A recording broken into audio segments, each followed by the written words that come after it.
Damai sejahtera dari Allah Bapa itulah yang melampaui segala akal dan pikiranmu dalam Kristus Yesus Tuhan kita. Amin. Umat yang dikasihi dalam nama Yesus Kristus, pergaulan yang baik akan membuat hubungan kita yang baik, tetapi pergaulan yang buruk akan membuat kita buruk. Itu yang mau kita baca di dalam 1 Korintus 15 ayat 33. Tentu pergaulan itu sangat mendukung kita. Pergaulan itu bisa juga mempengaruhi kita bagaimana kita untuk melangkah. Karena itu dalam kitab Pengkhotbah ada baiknya kita memilih siapa yang menjadi teman kita. Oleh karena itu dalam nats hari ini adalah yang tertulis dalam kisah dalam Yesaya. Dalam kitab Yesaya pasal 7 ayat 11 mengatakan, mintalah suatu pertanda dari Tuhan Allahmu, biarlah itu sesuatu dari dunia orang mati yang paling bawah atau sesuatu dari tempat tertinggi yang dari atas. Demikianlah firman Tuhan. Nah, latar belakang daripada nats kita hari ini adalah ketika Israel dipimpin oleh seorang raja yang bernama Ahaz. Ahaz ini adalah anak daripada Raja Yotam. Pada saat itu terjadi peperangan di Israel. Ketika itu Yesaya meminta supaya Ahaz itu dia supaya berkoalisi dengan Asyur, tetapi dia tidak mau. Oleh karena itu dia mau datang kepada negara-negara yang lain untuk meminta bantuan ketika mereka dalam peperangan. Yang kedua, Yesaya mau suarakan kepada Ahaz supaya dia datang kepada Tuhan. Tetapi Ahaz juga tidak mau, dia lebih memikirkan atau lebih mengutamakan apa yang dia pikirkan, ide yang dia miliki. Sehingga Allah mengatakan kepada Yesaya untuk disampaikan kepada Ahaz, mintalah suatu pertanda dari Tuhan Allahmu. Artinya yang mau dikatakan adalah Yesaya ingin menyampaikan kepada Ahaz Allah yang akan menjadi penolong dalam setiap peperangannya. Allah yang akan membuktikan bahwa rancangan Allah itu adalah rancangan yang baik buat dia.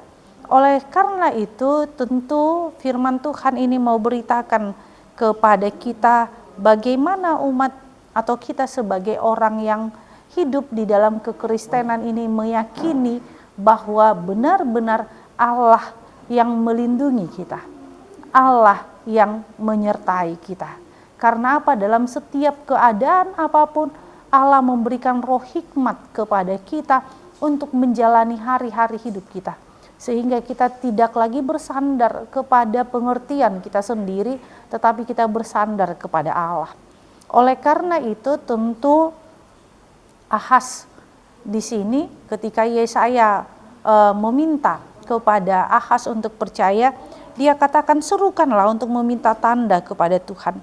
Tetapi di ayat 12 Ahaz menjawab, aku tidak mau meminta, aku tidak mau mencobai Tuhan. Kenapa Ahaz mengatakan seperti itu? Sebenarnya kata mencobai ini adalah ketika Ahaz meniadakan Tuhan di dalam dirinya. Padahal Yesaya sudah sampaikan, kau itu harus meminta kepada Tuhan pertolongan di dalam peperangan untuk melawan negara-negara yang lain, supaya negara Israel aman, supaya kau tidak ketakutan. Dan bahkan banyak rakyat Israel yang jadi korban ditawan, banyak bangsa Israel yang meninggal karena peperangan itu. Sehingga supaya orang Israel menang, Yesaya katakan kau harus menang, dan kemenangan itu adalah di tangan Tuhan sendiri. Disinilah bagaimana kerasnya hati daripada Ahaz sendiri. Oleh karena itu kita yang dikasihi dalam nama Yesus Kristus, kita tidak melihat Allah, tetapi kita meminta tentang hidup kita berasal daripada Allah.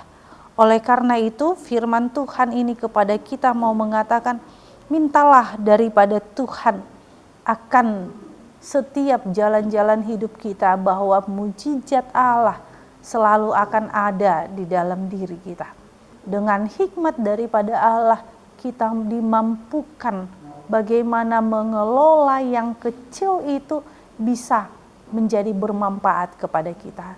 Saya menjadi teringat dengan ketika Elia ketemu dengan janda di Sarafat.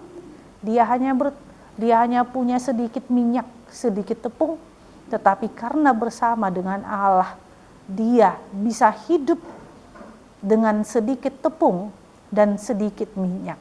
Disinilah ketika kita meminta tanda daripada Allah penyertaannya. Tuhan sudah kasih matahari sebagai lambang bahwa dia menyertai kita. Disinilah Tuhan mau katakan kepada kita penyertaan Allah tidak hanya ketika kita di dunia ini, bahkan di dunia orang mati pun Allah akan menyertai kita.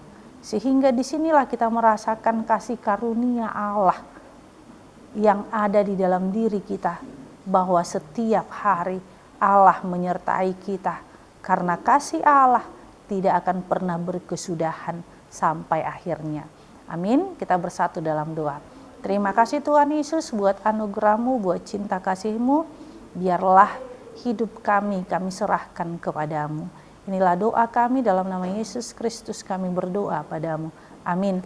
Anugerah Tuhan kita Yesus Kristus dan kasih Allah dan persekutuan Roh Kudus itulah yang menyertai kita. Amin.